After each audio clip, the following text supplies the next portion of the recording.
Oh, ça me... vos histoires avec vos animaux. Bienvenue dans l'épisode 1 de la rencontre avec vos animaux. J'avais proposé de sortir ce nouveau concept où vous me racontiez vos rencontres avec vos animaux. Et c'est parti pour la numéro 1.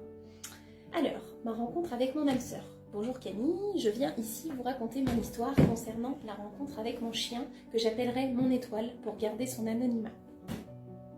Août 2012, je rends les clés de mon appartement et je dois venir vivre chez mes parents.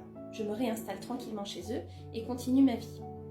Je retrouve assez facilement un emploi, ma maman travaille dans un espace hôtelier. Septembre 2012, mon papa, qui était parti faire un tour, revient avec un journal à la main alors qu'il n'achète jamais le journal.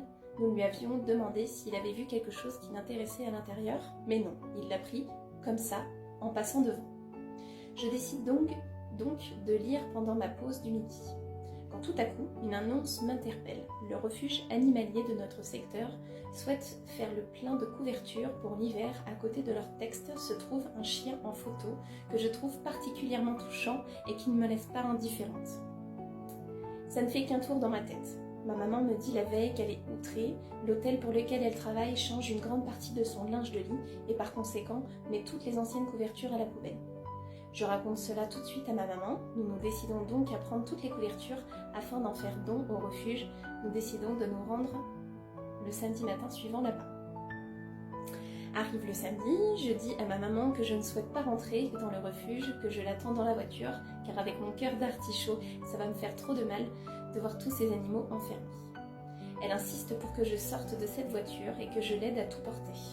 Nous rentrons dans le refuge. Après avoir fait don, la responsable du refuge nous propose de faire un tour dans le refuge.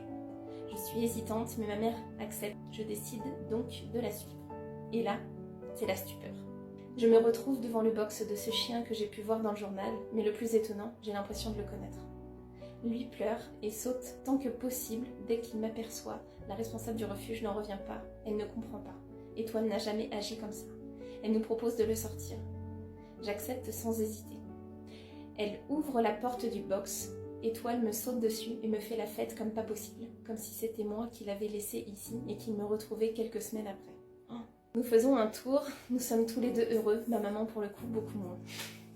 C'est le moment de ramener Étoile au refuge. Je parle de cette rencontre à ma famille en rentrant et demande l'autorisation à mes parents pour adopter Étoile.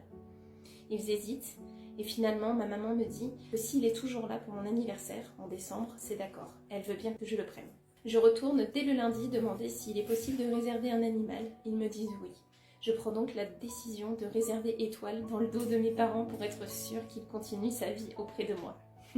C'est long pour moi d'attendre décembre pour les récupérer, mais en attendant, je me mets bénévole au refuge et viens aussi régulièrement que possible pour le sortir et passer du temps avec lui. Arrive décembre, je suis la plus heureuse et Étoile aussi. Nous continuons notre bout de chemin durant 10 années. Le personnel du refuge m'avait mis en garde. Un chien de cette taille vit grand max 8-10 ans et malgré 10 années de stress et d'angoisse dues à de multiples opérations qu'il a dû subir, nous avons passé, Étoile et moi, même 10 ans d'amour à n'en plus finir. Aujourd'hui, Étoile n'est plus parmi nous et son absence est très dure à supporter pour moi. Avec du recul, je suis persuadée que nous nous sommes déjà rencontrés dans une autre vie et espère donc le retrouver dans une vie prochaine. Oh, ça m'émeut. J'espère que cette histoire vous aura plu. Si c'est le cas, n'hésitez pas à me le dire dans les commentaires et à très vite pour un nouvel épisode.